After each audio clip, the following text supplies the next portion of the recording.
The scent of lemon polish clung to my fingertips as I worked the cloth across the mahogany surface of Massimo's desk, the same desk I'd cleaned every Tuesday morning for 8 years. My lower back ached with that familiar, dull throb that came from hours of bending and reaching. But I'd learned long ago to work through the discomfort. The early September sunlight streamed through the floor-to-ceiling windows of the study, casting geometric patterns across the Persian rug beneath my feet.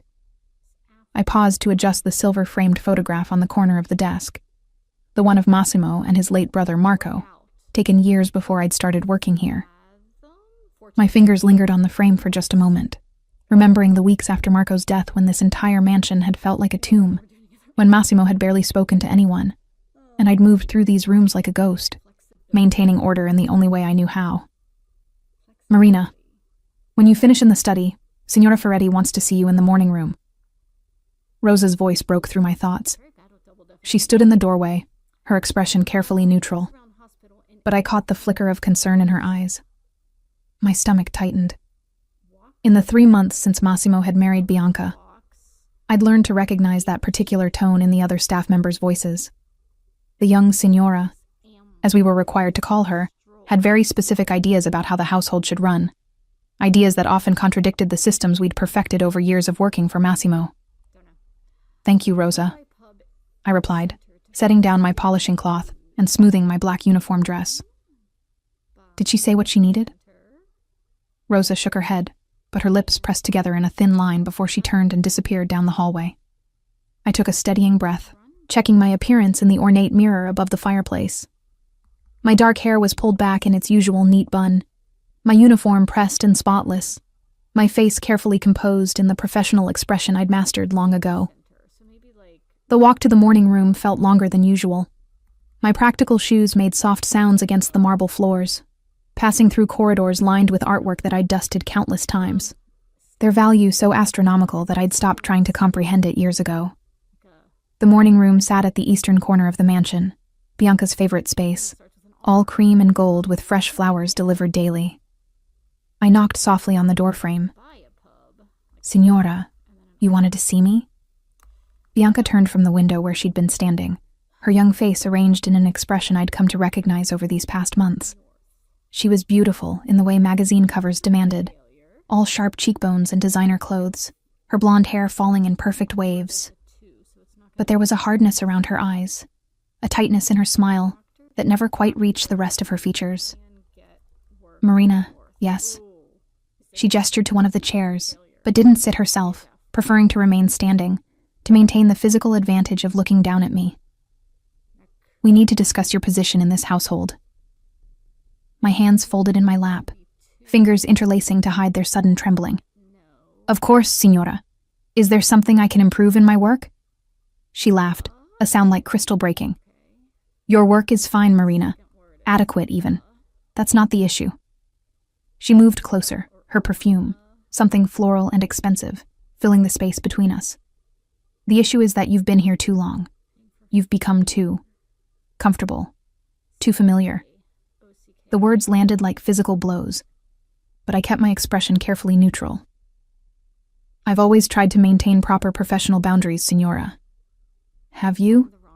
Her voice sharpened. "You arrange my husband's study exactly how he likes it. You know his morning routine better than I do. You've been in his life longer than I have." She paused, her perfectly manicured nails tapping against the marble windowsill. "That kind of familiarity is inappropriate, don't you think?" I felt the blood drain from my face. "Signora Ferretti, I assure you, my relationship with Signor Ferretti has always been entirely professional. I'm simply good at my job because I've been doing it for a long time."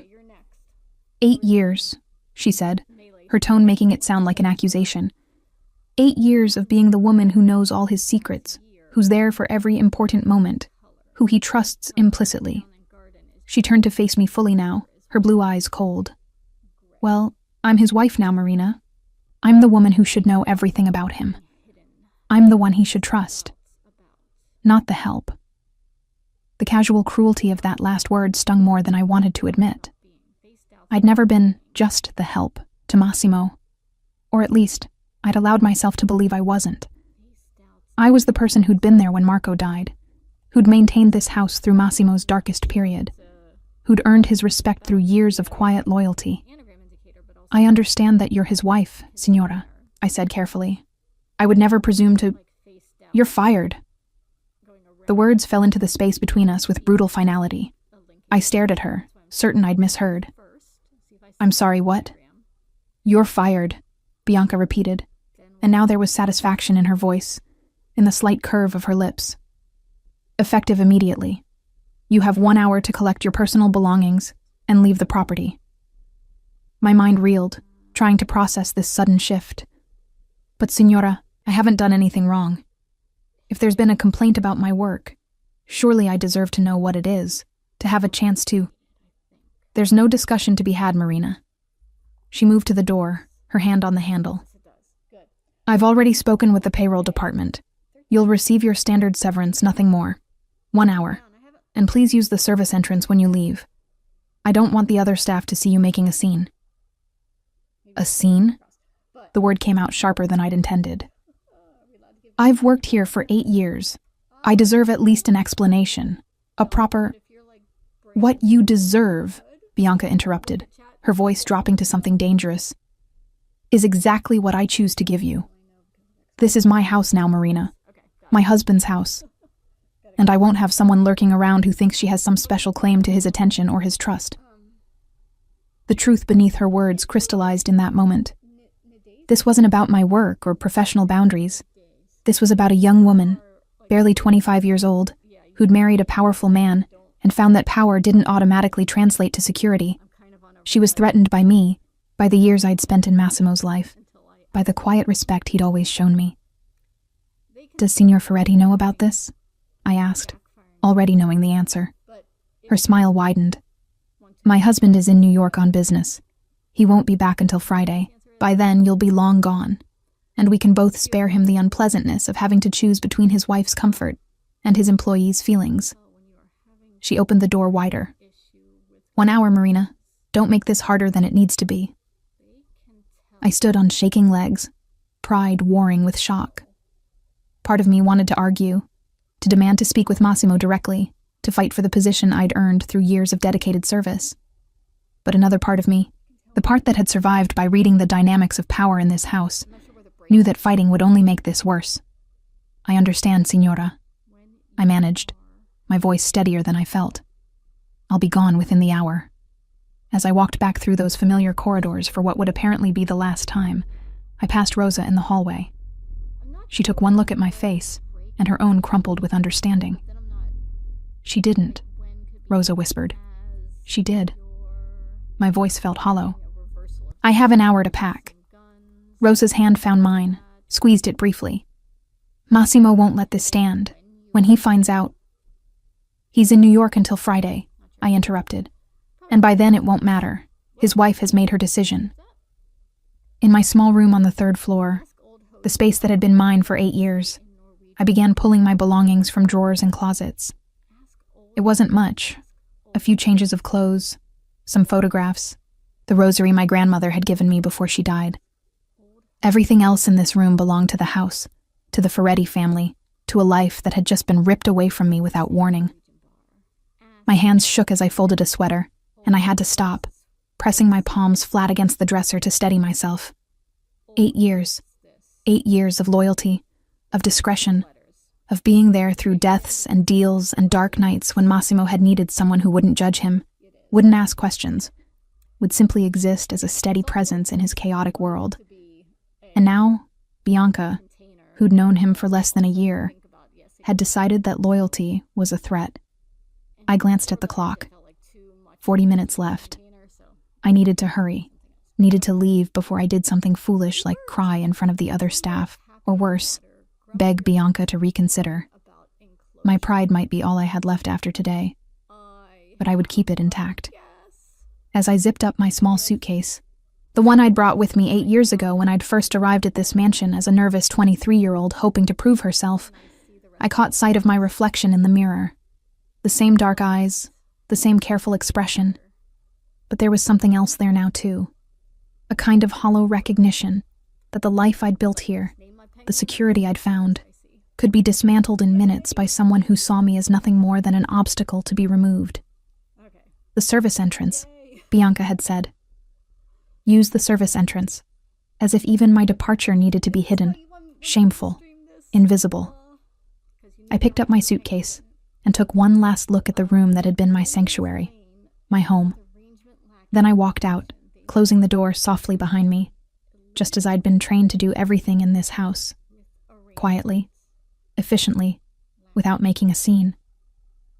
But as I descended the back stairs toward the service entrance, passing through the kitchen where Cook was crying openly and Rosa stood with her arms crossed and her face furious, I couldn't help but wonder what Massimo would do when he returned to find me gone.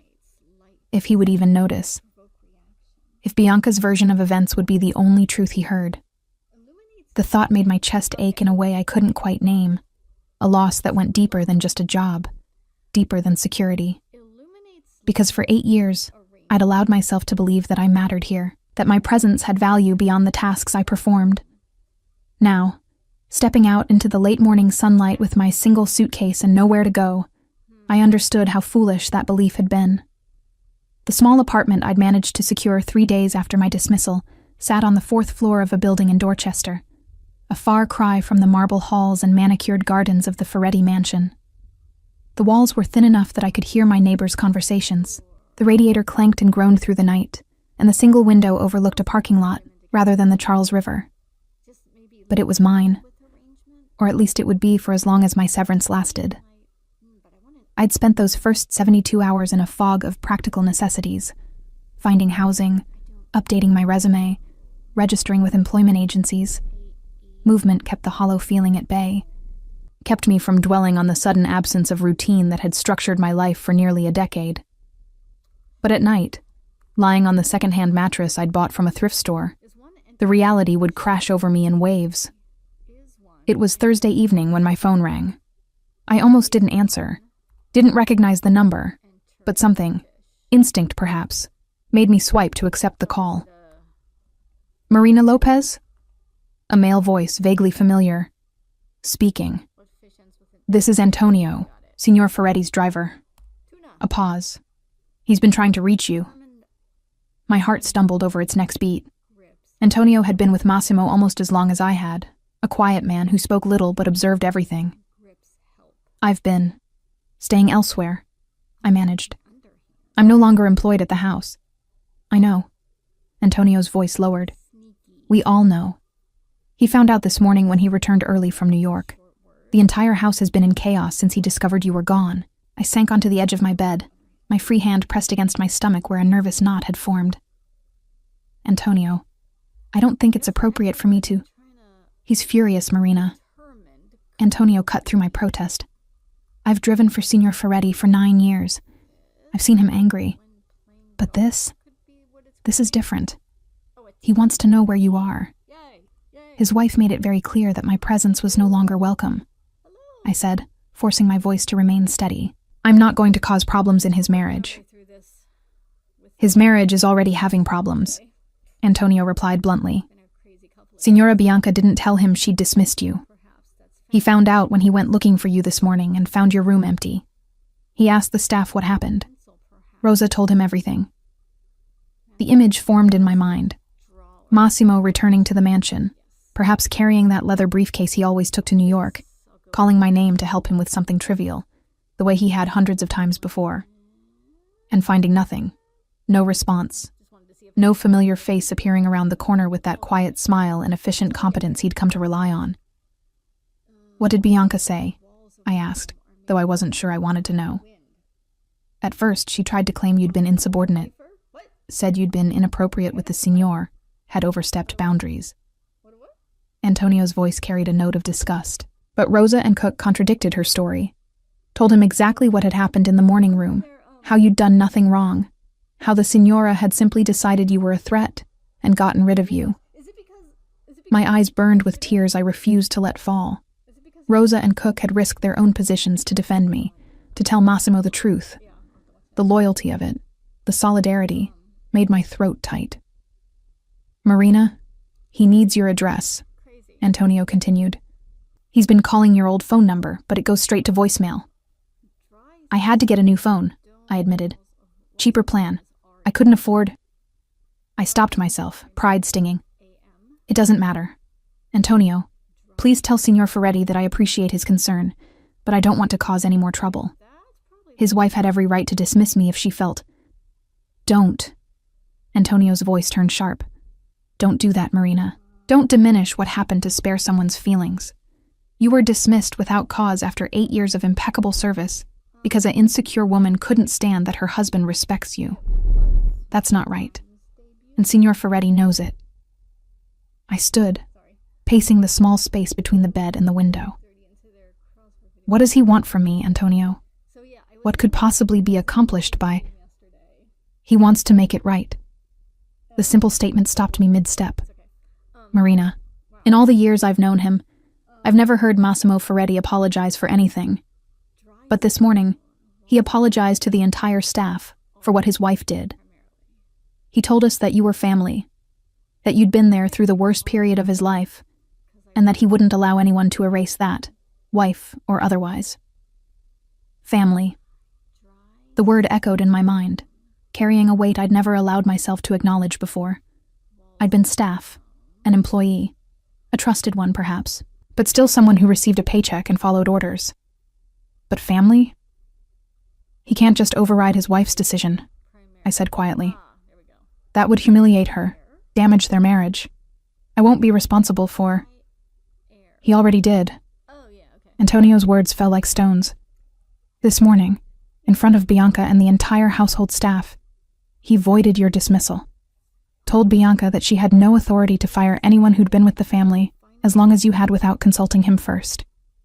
He's drawn up new papers, Marina, not just reinstating you, but promoting you to head of household staff, doubling your salary, giving you authority over household decisions that even Bianca will have to defer to. The room spun around me. He can't do that. That would make me... His right hand in the household, Antonio finished. The person responsible for maintaining the standards and systems that have kept that mansion running smoothly for years. The position you should have had long ago if his pride hadn't kept him from admitting how much he depends on you. I sank back onto the bed, my mind reeling. This wasn't just reinstatement. This was Massimo making a public statement about my value, about where I stood in the hierarchy of his household, about who had the real power within those walls. And by doing it so publicly, so decisively, he was telling Bianca exactly how little her jealousy and insecurity meant compared to years of proven loyalty. I need to think, I whispered. Think fast, Antonio replied. He's determined to speak with you personally. If you don't give me your address, he'll find it another way. You know how he is when he wants something. I did know. Massimo Ferretti didn't accept obstacles or delays when he'd made a decision. He would use every resource at his disposal, call in favors, leverage connections, until he found what he was looking for. The only difference would be whether I made it easy or difficult, and what would making it difficult accomplish, really. My pride would be satisfied for a few more days, maybe a week, but he would find me eventually. And in the meantime, I'd be living in this cramped apartment, burning through my severance, pretending I didn't miss the life I'd lost. I'm at 847 Dorchester Avenue, I heard myself say. Apartment 4C. Antonio was quiet for a moment. He'll come tonight, Marina.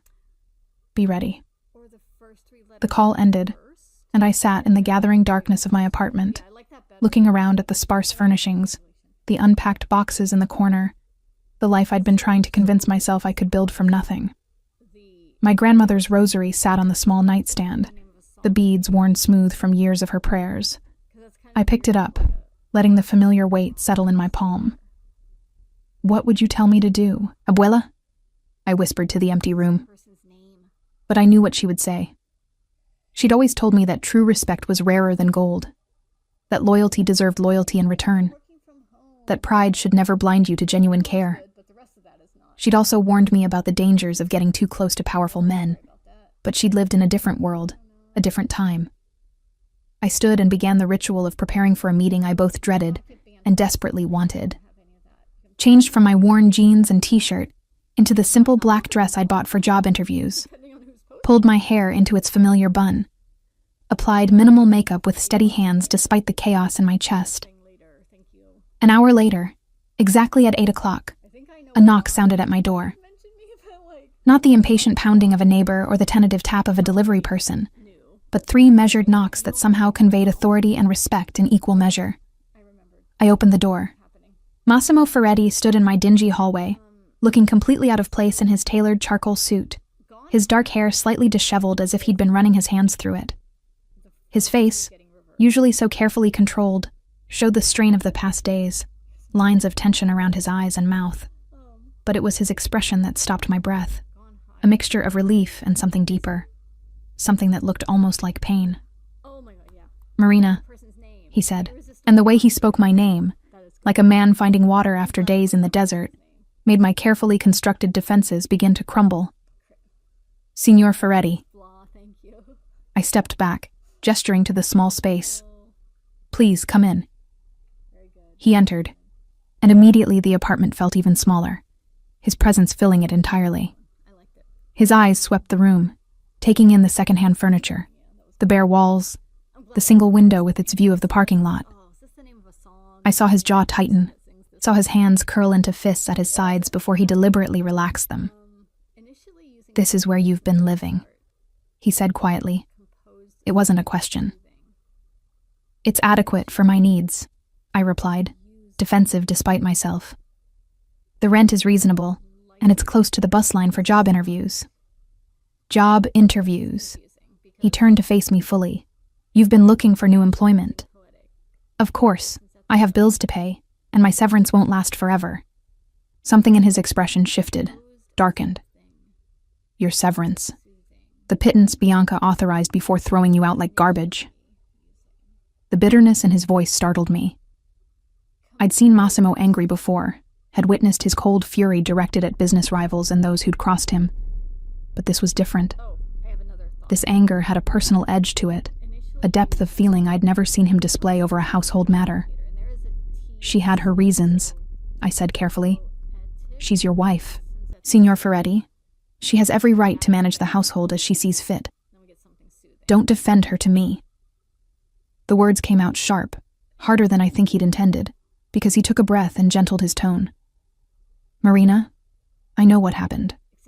I know what she said to you, how she humiliated you in front of the other staff, how she gave you an hour to pack 8 years of your life into a single suitcase."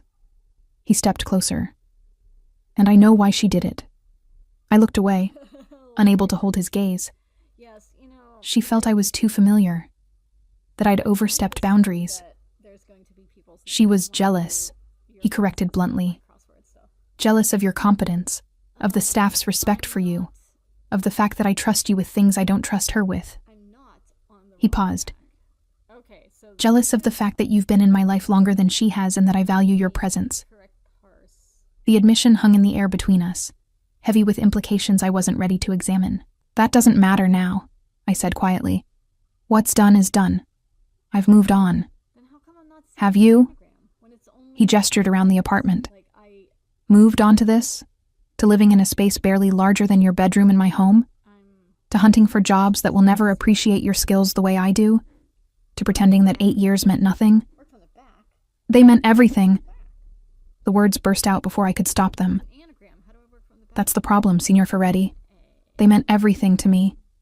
And apparently, that made your wife uncomfortable. So yes, I'm trying to move on, to build a life that doesn't depend on your household, on your trust, on..." I stopped myself, swallowing the rest of the sentence. "On what?" He pressed, moving closer. "On me?" I turned toward the window, needing to put distance between us. "You're married now. Your wife should be the person you depend on, the person you trust, not your housekeeper." "You were never just a housekeeper, Marina." His voice came from right behind me now, close enough that I could smell his cologne, that familiar scent of cedar and bergamot that had been part of my daily life for so long. "You were there when Marco died. Do you remember that?" How could I forget? The night the call had come, the sound of Massimo's raw grief echoing through the halls, the way he'd sat in his study for hours, staring at nothing, the way I'd simply stayed, not offering platitudes or comfort he wouldn't have accepted, just existing in the same space, a silent presence that asked nothing of him. I remember, I whispered. You never asked me what happened. Never tried to get me to talk about it. You just stayed. His breath stirred my hair. Do you know how rare that is? Someone who understands that sometimes presence is more valuable than words. I was doing my job. No. His hand settled on my shoulder, gentle but firm. You were being family. And that's what I told Bianca this morning. That you weren't staffed to be dismissed at her whim. You were family. And in my world, Marina, family is sacred. I turned to face him, and the intensity in his dark eyes made my heart stutter. Your world, I repeated. A world I've always kept at arm's length, Signor Ferretti. I clean your house. I maintain your schedule. But I've never asked questions about your business. Never wanted to know more than necessary. I know. A slight smile touched his lips. That discretion is part of why I trust you, but it doesn't change what you mean to me, to my household. He reached into his jacket pocket and withdrew an envelope. This is your new contract. Head of household staff. You'll oversee all domestic operations, manage the other staff, have final say on household decisions. The salary is more than fair. I stared at the envelope but didn't take it. And Bianca, how does she feel about this arrangement? His expression hardened. Bianca is learning that being my wife doesn't mean controlling everything in my life. She's learning that there are people who earned their place long before she arrived, and that jealousy isn't the same as authority. This will destroy your marriage, I said quietly. My marriage was built on shaky ground from the start, he replied. Beautiful, young, eager to be part of my world without understanding what that really means. I thought. He paused, something vulnerable crossing his face. I thought it was time to have a proper wife, a partner. But partnership requires respect, Marina. And Bianca has shown that she respects nothing but her own insecurity. I finally took the envelope, feeling its weight. If I come back, it won't be the same. The other staff will look at me differently. Bianca will resent me. You'll be caught in the middle of... I'm not in the middle of anything, he interrupted. I'm choosing a side. Yours. The side of loyalty and competence and the kind of trust that takes years to build. His hand found mine, warm and solid. Come home, Marina. Not as a servant. As the person who keeps my household running, who maintains the standards that make it function. As family. The tears I'd been holding back for days finally spilled over. I don't want to cause you problems. You could never be a problem to me. His thumb brushed across my knuckles. Only a solution. Always a solution. And standing there in my cramped apartment, with Massimo Ferretti looking at me like I mattered more than pride or appearances, or the delicate feelings of an insecure wife, I felt something shift inside me. Not hope exactly, but recognition. Recognition that sometimes loyalty deserved to be rewarded, that years of service and discretion and quiet care had value that couldn't be dismissed with an hour's notice. When would you want me to start? I asked. His smile was genuine, reaching his eyes for the first time since he'd arrived. Tonight, right now. Antonio is waiting downstairs with the car. Of course he was. Massimo hadn't come here to persuade me. He'd come to bring me home. The drive back to the mansion felt surreal, like slipping into a dream I'd convinced myself was over. Antonio caught my eye in the rearview mirror, offered a small nod of approval, but said nothing. Beside me, Massimo remained quiet as well, his attention focused on his phone, rapidly typing responses to messages that apparently couldn't wait. But his other hand rested on the seat between us, close enough that I could feel its warmth, a deliberate positioning that felt like reassurance. We pulled through the iron gates just after 9 o'clock. The mansion rose before us, every window glowing against the night sky, as familiar to me as my own heartbeat. But now I was returning not as I'd left, dismissed and diminished, but as something else entirely. Something I still wasn't sure I understood. The staff are waiting, Massimo said, as Antonio brought the car to a stop at the main entrance. Not the service entrance, the main one, where guests arrived. I wanted everyone present when you returned. My stomach tightened. Signor Ferretti, is that really necessary? I'd prefer not to make this into some kind of spectacle. It's not a spectacle. He turned to face me. It's a statement about who you are, what you mean to this household, and what the consequences are for anyone who tries to diminish that in the future. The implication was clear. This wasn't just about me. This was Massimo sending a message to Bianca, to the staff, to anyone who might question his decisions. He was drawing a line, and everyone needed to see exactly where it fell.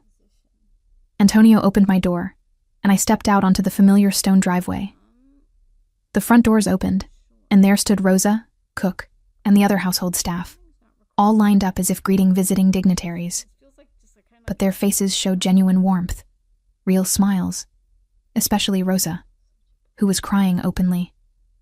Massimo's hand settled at the small of my back, guiding me forward. "Welcome home, Marina." As we climbed the steps, Rosa broke formation and pulled me into a fierce hug. "Thank God," she whispered against my ear. "Thank God he brought you back." "I'm not entirely sure what I'm coming back to," I admitted, low enough that only she could hear. "You're coming back to where you belong," she replied firmly. "Don't let anyone tell you different." The other staff members offered similar greetings, brief touches, whispered words of support. It was overwhelming, this public display of loyalty, and it made my eyes sting with fresh tears. These people had risked their positions to tell Massimo the truth about my dismissal. They'd stood up for me when I wasn't there to defend myself. "Where is the signora?" I asked Rosa quietly as we moved into the foyer. Rosa's expression turned carefully neutral. "In her rooms. She's not pleased about the current situation." An understatement, I was certain. I could only imagine Bianca's fury at having her decision overridden so publicly, at being forced to accept my return in a position that actually gave me authority over household matters she'd probably hoped to control. Massimo must have heard the exchange because he turned to address the assembled staff. "Signora Ferretti will adjust to the new arrangements in time. But let me be clear to everyone here. Marina Lopez is now head of household staff. Her decisions regarding domestic operations are final. Any concerns or questions should be brought to her first, and she will consult with me as needed. This is not up for debate or discussion." The staff murmured their understanding, but I saw the flickers of concern in some faces. They were worried about Bianca's reaction, about the tension this would create, about being caught in the middle of a power struggle they wanted no part of. "You're dismissed for the evening," Massimo continued. "Marina, if you'll come with me to my study, we have details to discuss." I followed him through the familiar corridors, hyper-aware of the weight of what was happening. This wasn't a simple reinstatement. This was Massimo restructuring his household hierarchy and placing me at the top of it, above his wife in all matters of domestic management. It was unprecedented, potentially disastrous, and I still wasn't entirely sure why he was doing it. In his study, he gestured for me to sit in one of the leather chairs near the fireplace, then poured 2 glasses of water from the crystal carafe on his desk. He handed me one before taking the other chair, his long legs stretched out before him. "You're wondering why I'm really doing this," he said, reading my expression with the ease of long familiarity. "The thought had crossed my mind," I admitted. He was quiet for a moment, swirling the water in his glass, his gaze distant. "When Marco died, this house became unbearable. Everywhere I looked, I saw memories of him. Every room held conversations we'd had, arguments, moments of brotherhood. The other staff tried to help, to offer comfort, but it felt invasive, like they were trying to fix something that couldn't be fixed. I remembered those dark weeks, the way the entire household had walked on eggshells, afraid to say the wrong thing, to trigger his grief in some unexpected way. "But you," he continued, looking at me now, "you just existed alongside it. You didn't try to fill the silence or offer meaningless platitudes. You simply maintained order, kept the household running, gave me one constant in a world that felt like it was falling apart." His voice softened. "Do you know how valuable that was? How much I came to depend on that quiet competence?" "I was just doing my job," I said, the familiar refrain feeling hollow even to my own ears. "No." He leaned forward. "You were being exactly what I needed, even though I never asked for it, never acknowledged it properly. And when I married Bianca, I told myself it was time to move forward, to build something new. But I underestimated how much I'd come to rely on you, on the way you understand this household, on the trust we'd built. And then she fired me. I finished quietly. And then she fired you. He agreed. Without consulting me, without considering what it would mean to lose the person who'd been the backbone of this household for 8 years. She saw you as competition, as a threat to her position, and she eliminated that threat without a second thought. I took a sip of water, buying time to organize my thoughts. Signor Ferretti, I understand why you're upset about how it happened, but surely you can see her perspective. A new wife, trying to establish herself, finding that her husband's household already has an established hierarchy that doesn't include her at the top. Is that what you think this is? His eyes sharpened. Bianca feeling excluded? Marina, my wife has every opportunity to be involved in household decisions. She simply doesn't want to do the work. She wants the appearance of control without the actual responsibility. And when she realized you were the one who truly ran things, she resented it. The assessment was harsh, but, I suspected, accurate. In the 3 months since the wedding, I'd tried several times to include Bianca in household planning, to get her input on menu selections, staff scheduling, maintenance priorities. She'd shown interest for perhaps a week, before dismissing it all as boring details she didn't want to worry about. So you're giving me formal authority, I said, to make the hierarchy clear. I'm giving you the recognition you should have had long ago, he corrected. And yes, I'm making it clear to Bianca that she can't simply remove people from my life because they make her insecure. This household has standards, systems that work. I won't allow those to be destroyed because my wife prefers chaos to competence. There was an edge to his voice when he spoke about Bianca, a hardness that spoke of deeper problems in their marriage than just my dismissal. But I knew better than to ask about it directly.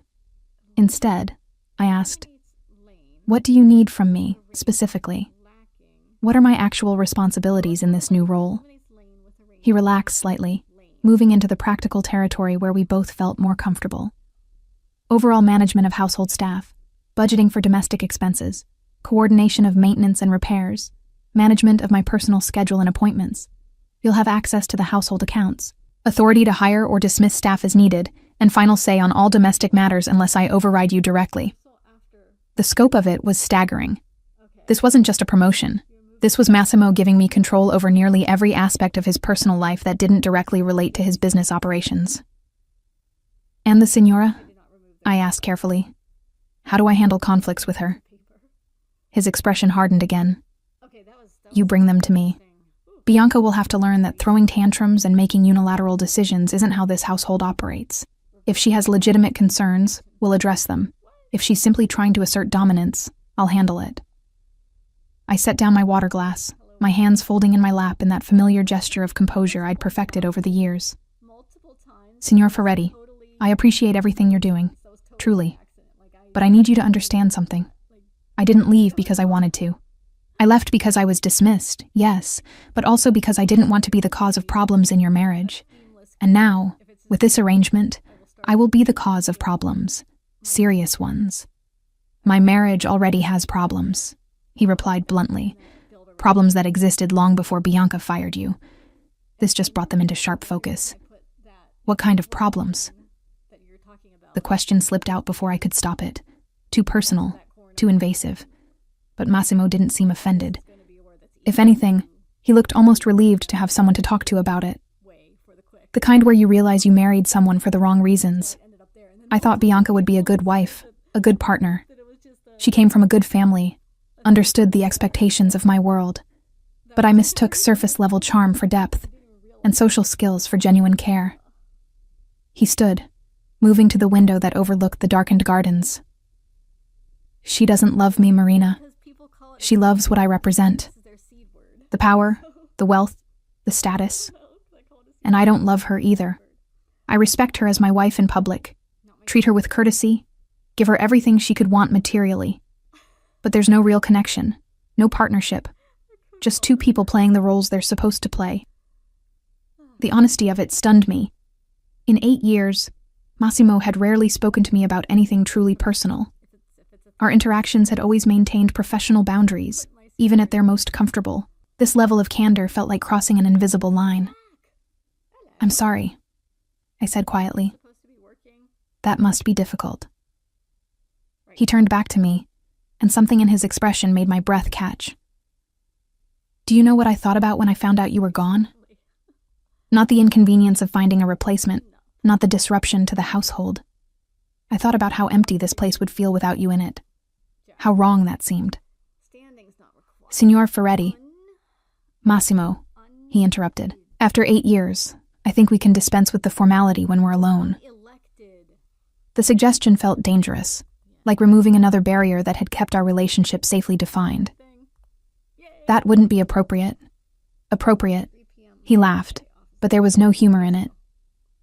"Marina, there's nothing appropriate about any of this. About me promoting you over my wife's objections. About me admitting that I value you more than I value her. About me standing here telling you that this house doesn't feel like home without you in it."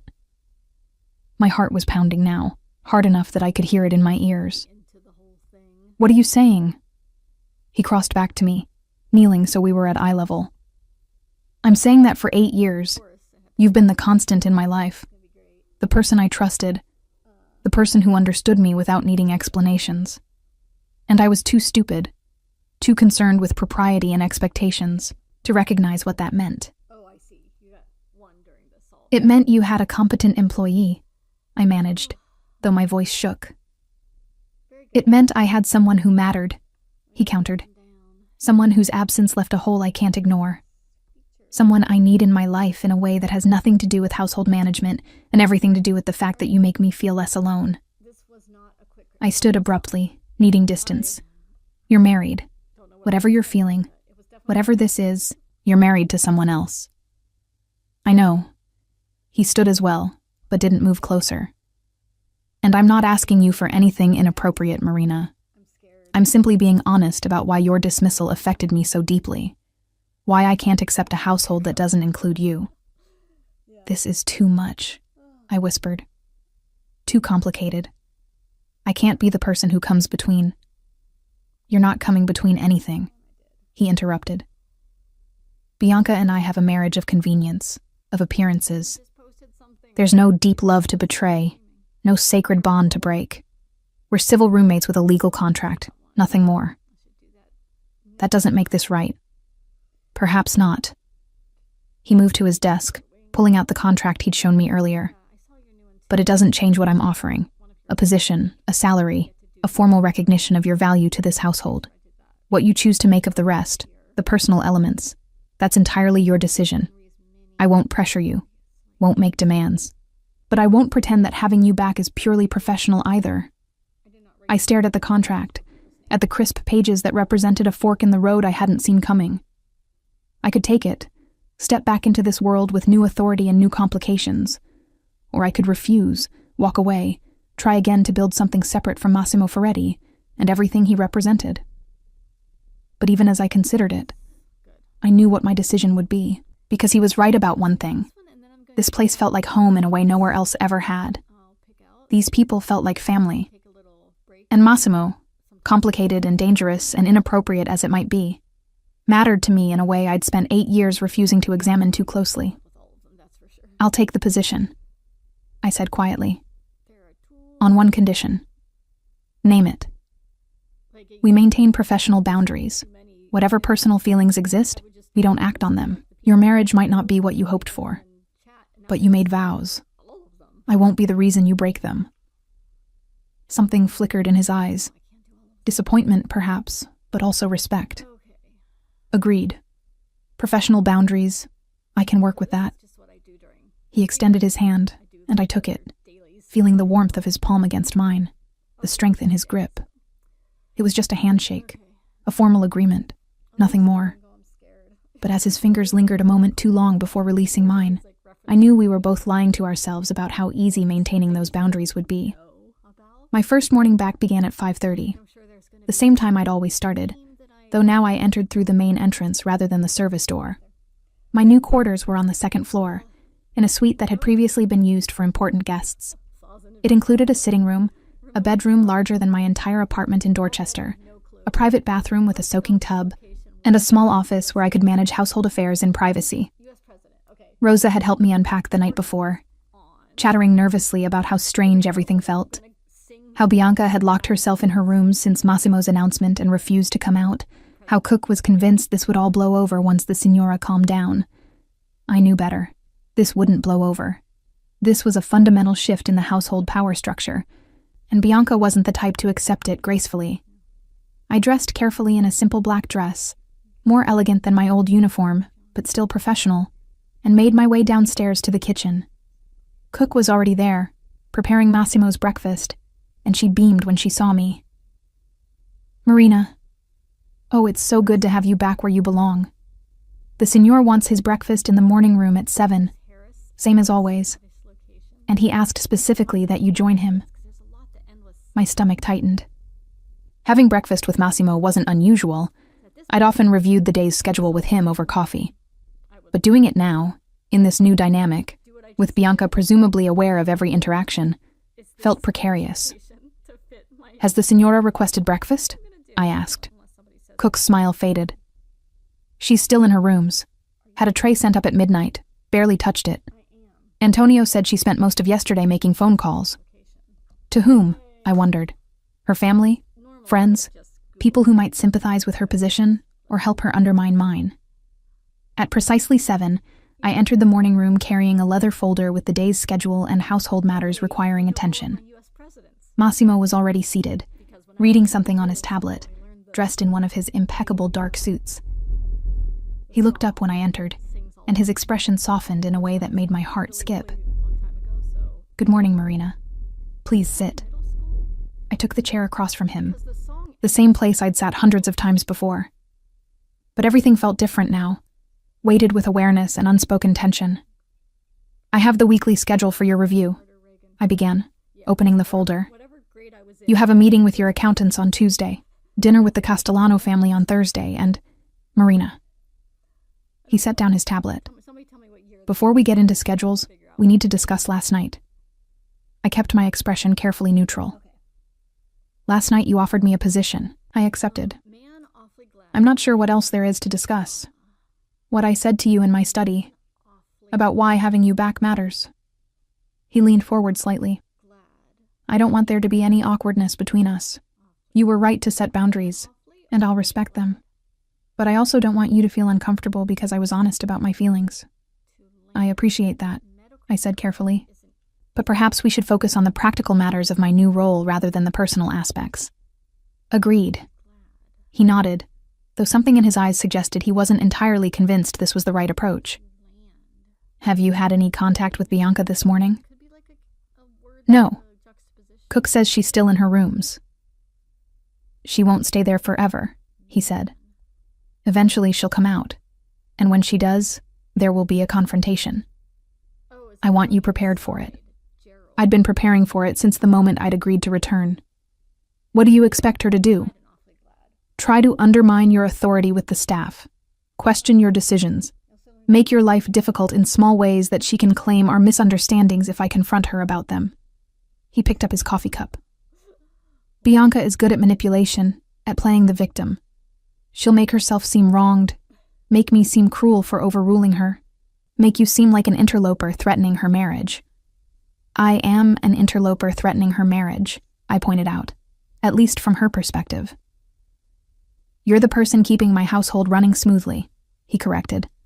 "But yes, I understand her perspective even if I don't agree with it." Rosa entered with our breakfast, setting plates before us with her usual efficiency. But I caught the way her eyes darted between us, the slight furrow of her brow. Even she, my ally, was uncertain about the new dynamic. After she left, I asked the question that had been nagging at me since yesterday. "Why are you doing this, really? You could have reinstated me in my old position, given me a raise, made it clear to Bianca that she'd overstepped. But instead, you're promoting me to a position that effectively places me above her in household hierarchy. That's not just about valuing my competence. That's about making a statement." Massimo set down his fork, his gaze direct and unflinching. "You want the truth? The whole truth? Please. I'm tired, Marina. Tired of pretending my marriage is something it's not. tired of watching Bianca play at being interested in my life while showing no real care or understanding.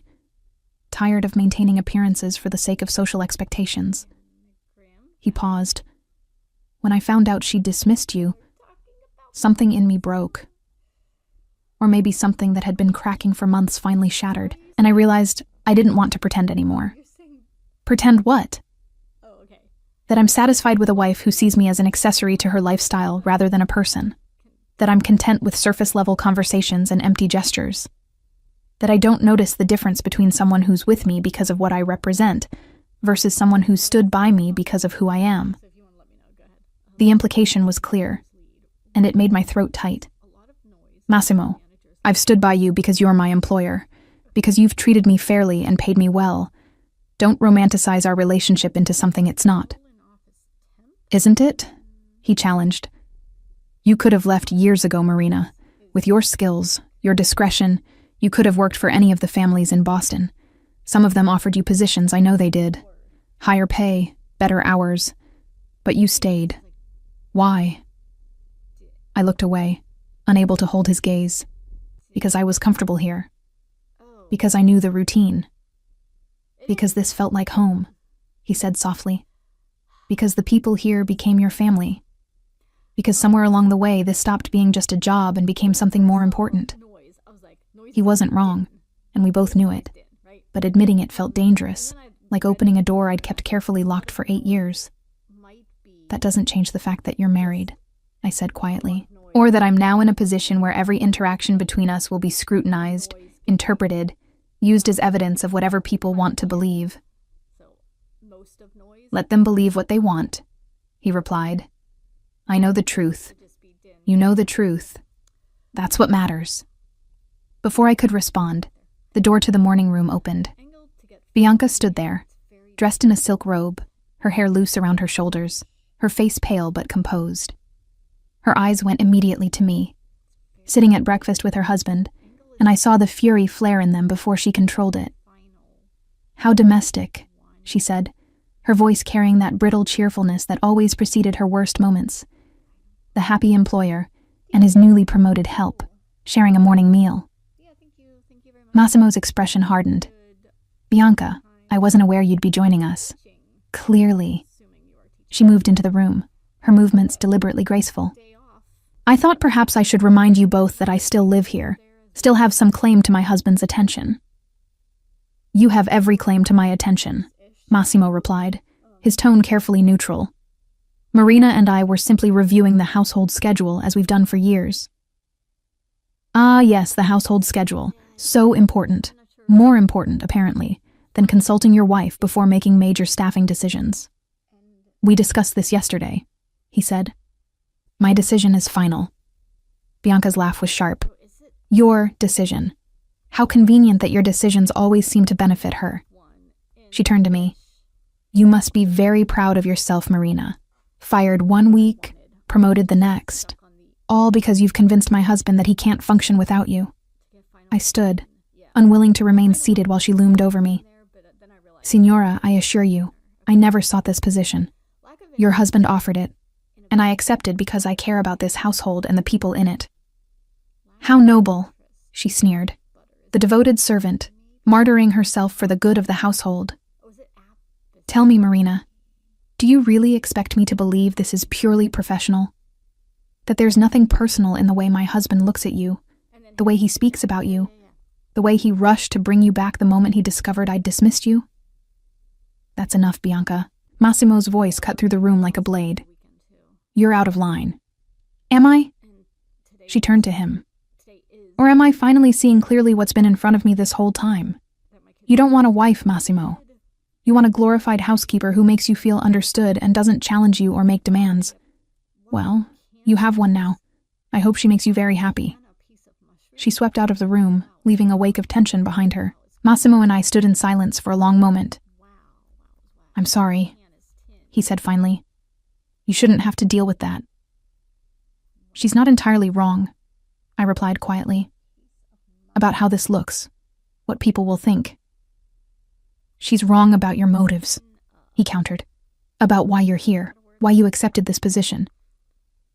Am I here purely for professional reasons? I asked, the question emerging before I could stop it. Because if I'm honest with myself, Massimo, I'm not sure anymore. I'm not sure when this stopped being just a job and became something I couldn't walk away from, even when walking away was the smart choice. He moved toward me, and I saw him force himself to stop, to maintain the distance we'd agreed upon. What are you saying? I'm saying that Bianca might be insecure and manipulative, but she's not blind. She sees something between us, something that exists whether we act on it or not. And as long as I'm here, in this elevated position, that something will be a problem for your marriage. My marriage is already a problem, he said flatly. It was a problem before you came back, before Bianca fired you, before any of this started. The only thing your return has done is force me to stop pretending otherwise. And what happens when you stop pretending? I asked. What's the end game here, Massimo? We maintain these professional boundaries while everyone whispers about us behind closed doors. We ignore the fact that your wife hates me and will do everything in her power to make my life difficult. We just exist in this impossible situation indefinitely. I don't have all the answers, he admitted. I just know that I need you here, that this house, my life, feels incomplete without you in it. Everything else we'll figure out as we go. It wasn't enough. It shouldn't have been enough. But as I looked at him, at the man who'd crossed the city to bring me back, who'd restructured his entire household to keep me in his life, who'd stood up to his wife and risked his marriage because he valued my presence that much, I found myself nodding. All right, I said softly. We'll figure it out as we go. His smile was worth every complication, every awkward moment, every whispered conversation that would follow. Because in that smile, I saw something I'd been trying to deny for longer than I wanted to admit. Massimo Ferretti didn't just value my competence or my loyalty. He valued me. And despite every reason I had to walk away, to protect myself from the inevitable heartbreak this situation promised, I valued him too. Enough to stay. Enough to fight for my place in his world, even knowing it would cost me more than I could imagine.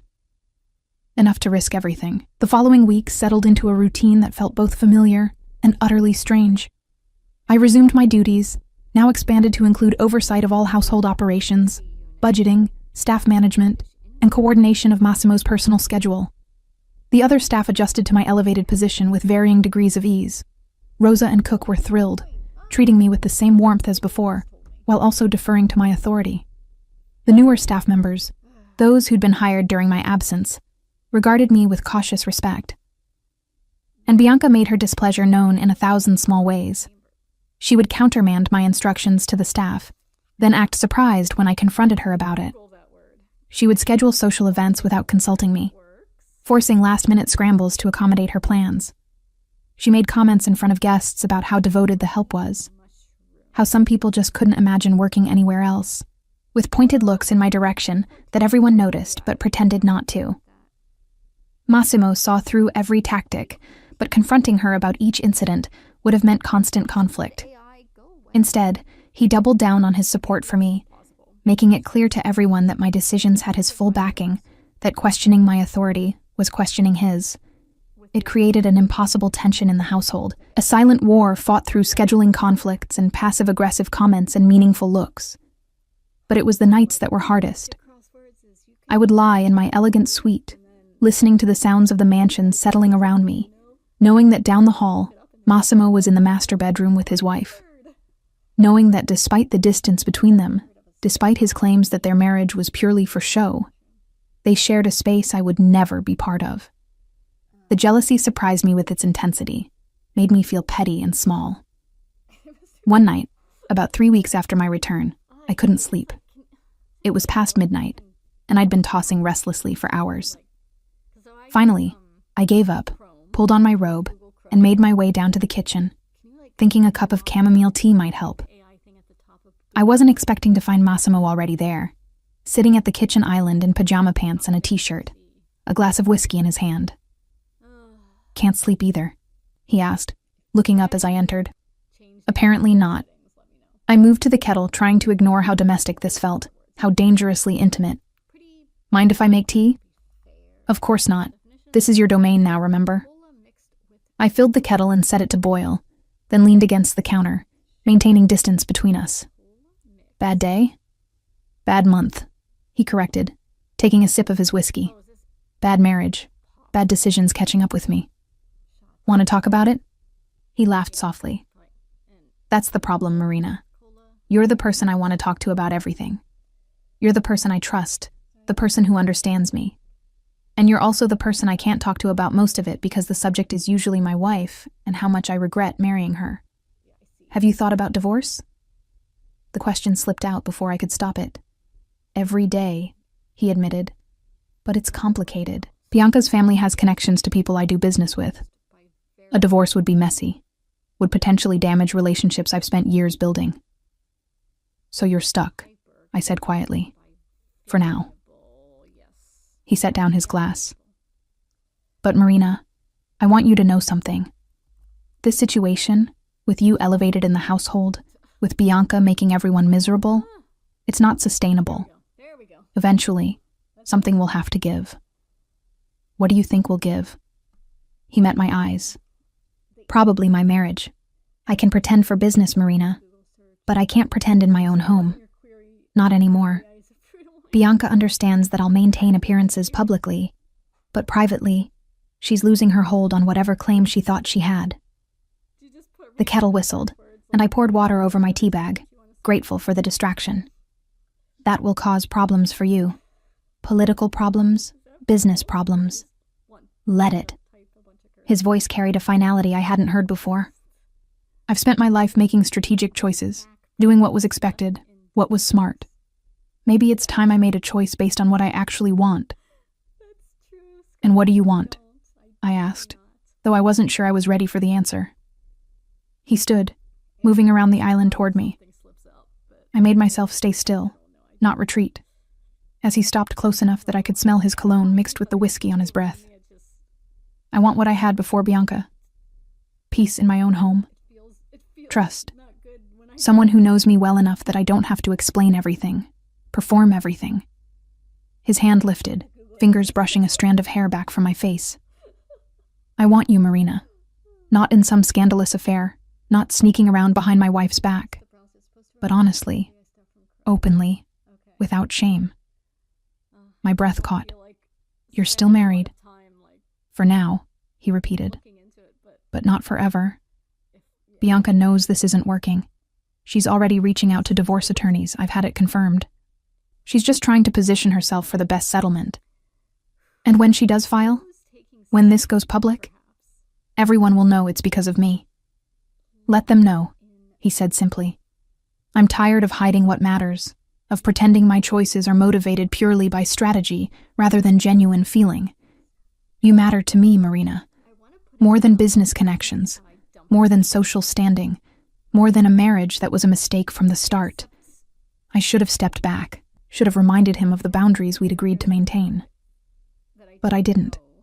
Instead, I let myself lean into his touch, just for a moment. Let myself imagine what it would be like if things were different. This is dangerous, I whispered. I know. We could both get hurt. I know that too. His thumb traced along my cheekbone. But Marina, I've spent years being careful, being strategic, protecting myself from risk. And where has it gotten me? A loveless marriage? A wife who resents me? A house that feels empty despite being full of people? The only time I feel at peace is when you're here. Massimo! The sound of footsteps in the hallway made us both freeze. I stepped back quickly, putting distance between us, just as Rosa appeared in the doorway. Oh, I'm sorry. I didn't realize anyone was down here. She looked between us, her expression carefully neutral, but I knew she'd seen how close we'd been standing, had registered the tension in the air. Couldn't sleep, Massimo said smoothly. Marina was making tea. Would you like some? No, thank you. I just came for some water. She filled a glass at the sink, her movements brisk and efficient, then hurried back out. After she left, the moment was broken. The spell, whatever it had been, dissolved back into reality. I should go back to bed, I said quietly. Try to get some sleep. Marina, He caught my hand as I moved past him. What happened just now, what I said, I meant it. Every word. I looked down at our joined hands, at the way his fingers wrapped around mine with such easy familiarity. I know you did. That's what scares me. Don't be scared. His voice was soft, almost pleading. We'll figure this out, together. I gently extracted my hand from his. Good night, Massimo. Good night, Marina. I took my tea and left him there in the kitchen, alone with his whiskey and his regrets. But as I climbed the stairs back to my room, I knew that something fundamental had shifted between us tonight. The boundaries we'd tried to maintain were crumbling, had perhaps never really existed at all. And when Rosa caught me in the hallway the next morning, her expression was troubled. Marina, we need to talk, she said, pulling me into my office and closing the door. What I saw last night. Nothing happened, I interrupted. I know nothing happened, she replied. But Marina, the way you were looking at each other, the way you were standing. People are going to notice. Bianca is already watching for any excuse to cause trouble. You need to be more careful. I am being careful, I insisted, but the words felt hollow even to me. Are you? Rosa's eyes were concerned, not judgmental. Because from where I'm standing, you're falling in love with a married man who's falling in love with you right back. And no matter how unhappy his marriage is, no matter how much his wife deserves to be left, this isn't going to end well for anyone. I sank into my desk chair. I know. God, Rosa, I know. But I don't know how to stop it. How do you stop feeling something that's been growing for years without you even realizing it? She sat across from me, her expression softening. You can't stop feeling it, but you can choose not to act on it until the situation changes, until he's actually free. What if he never is? What if the business complications, the social consequences, they keep him trapped in this marriage indefinitely? Then you decide if waiting is worth it, she said simply. If he's worth it.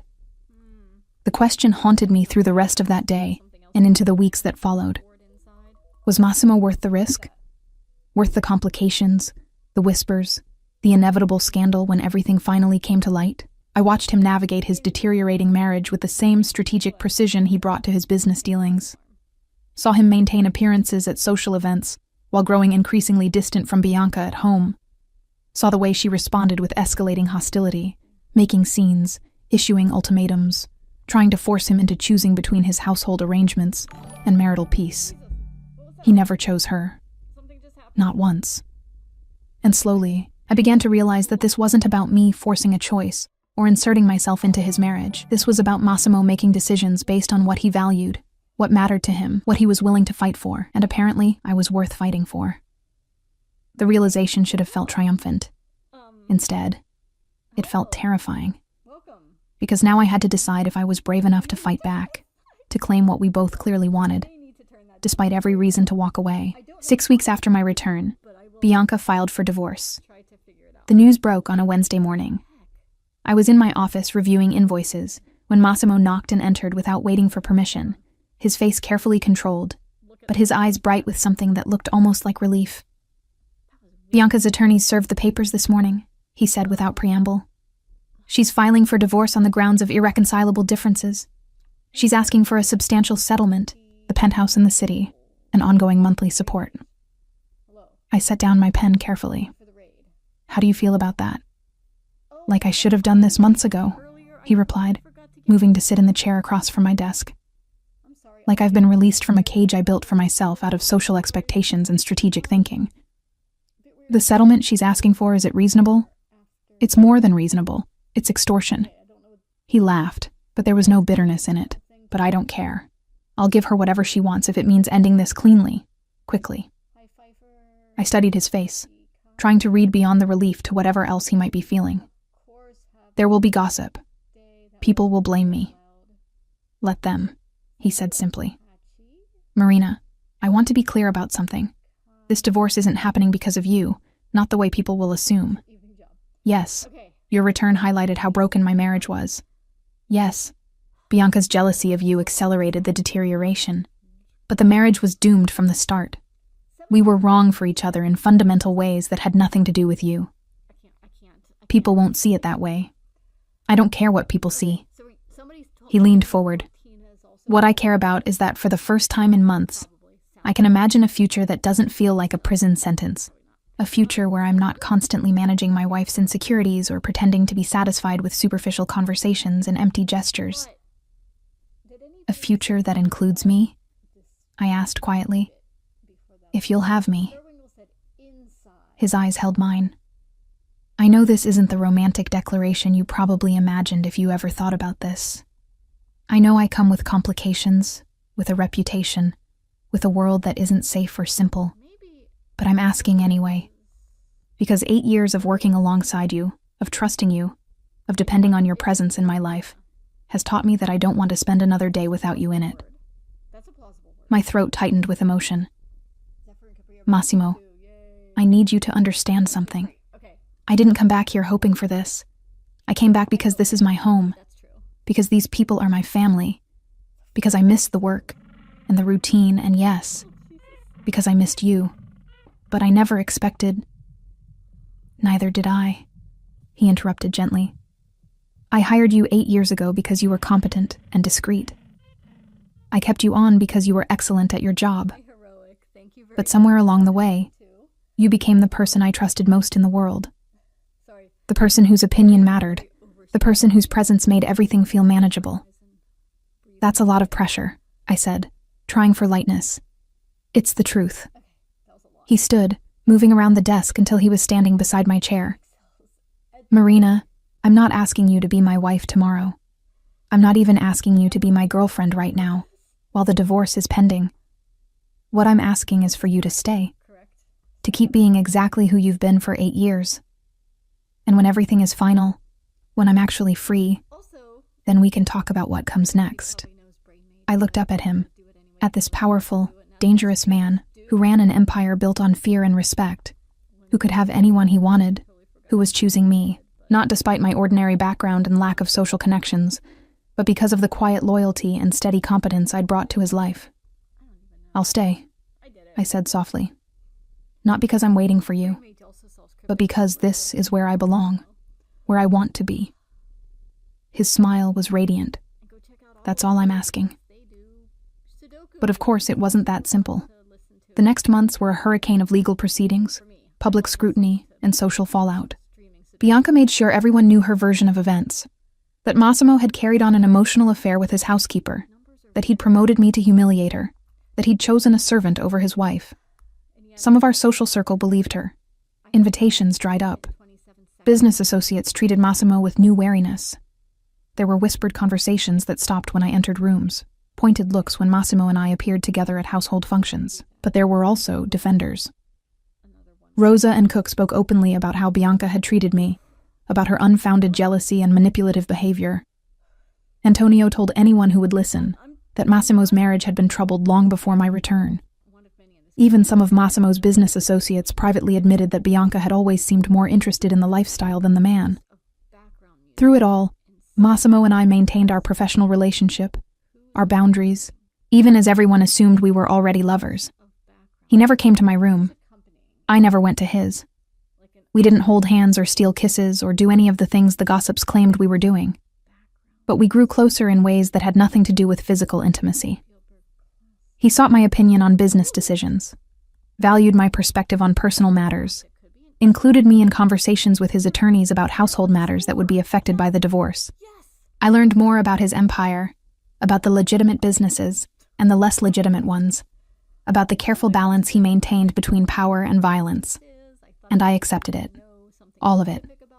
The danger, the moral complexity, the reality of loving a man whose world operated by different rules than the one I'd been raised in. The divorce was finalized on a cold day in February, 9 months after Bianca had first filed. The settlement was enormous, just as Massimo had predicted, but he signed the papers without hesitation. Bianca got the penthouse, the monthly support, and a lump sum that would keep her comfortable for life. And Massimo got his freedom. That night, he found me in the library, where I'd been pretending to read, but mostly just staring at the same page for an hour. It's done, he said simply. I looked up. How do you feel? Relieved, exhausted. He sat beside me on the sofa. Free. That's good. We sat in silence for a moment, the weight of 9 months of waiting, of speculation, of maintaining boundaries while everyone assumed we were breaking them, settling over us. Marina, he began, then paused. I'm not good at this. At the romantic gestures, the pretty words. I'm better with actions than declarations. I know, I said softly. But I need you to know that these past months, watching you handle the gossip and the scrutiny, and Bianca's accusations with such grace and dignity, it only confirmed what I already knew. That you're the strongest person I've ever met. That you're exactly who I want by my side, in every way that matters. Massimo, let me finish. He turned to face me fully. I know I can't offer you a normal life. I know being with me means accepting things you'd probably rather not know about, dealing with people who will always wonder if you're with me for my money or my power.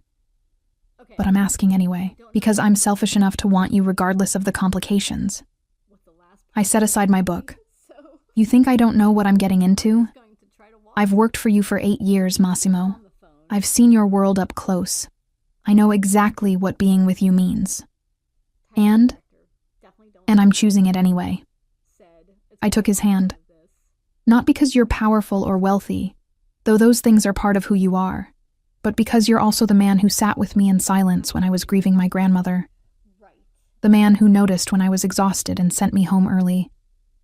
The man who values loyalty above almost everything else. The man who fought for me when it would have been easier to let me go. His fingers tightened around mine. You're saying yes?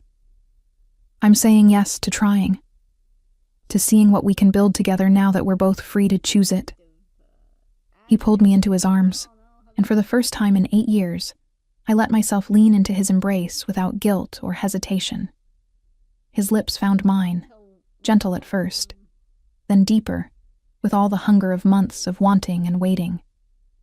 When we finally broke apart, both breathing hard, he rested his forehead against mine. Move into the master suite, he said, not as staff, as my partner, my equal. I laughed softly. That will cause more gossip. Let it. His arms tightened around me. I'm done caring what anyone thinks except you. 3 months later, I stood in that master suite, the room that had once belonged to Massimo and Bianca, now completely redecorated to reflect a new chapter. The staff had learned to address me by my first name, to understand that I was no longer head of household staff, but something else entirely. Massimo's partner in every sense that mattered. Rosa found me there one morning, standing by the window that overlooked the gardens. Happy? She asked simply. Terrified, I admitted. But yes, happy. Good. She squeezed my shoulder. You deserve it, Marina. Both of you do. And as Massimo appeared in the doorway, his eyes finding mine with that expression of quiet devotion I'd come to treasure, I realized she was right. We did deserve this. Not because the path had been easy or uncomplicated, but because we'd chosen each other honestly, knowing all the flaws and complications and difficulties that came with it. I'd started as his maid, become his most trusted employee, survived his wife's jealousy and a very public divorce, and emerged as his equal partner. It wasn't a fairy tale. It was better. It was real. And as he crossed the room to pull me into his arms, I knew that whatever challenges lay ahead, we would face them the same way we'd faced everything else, together.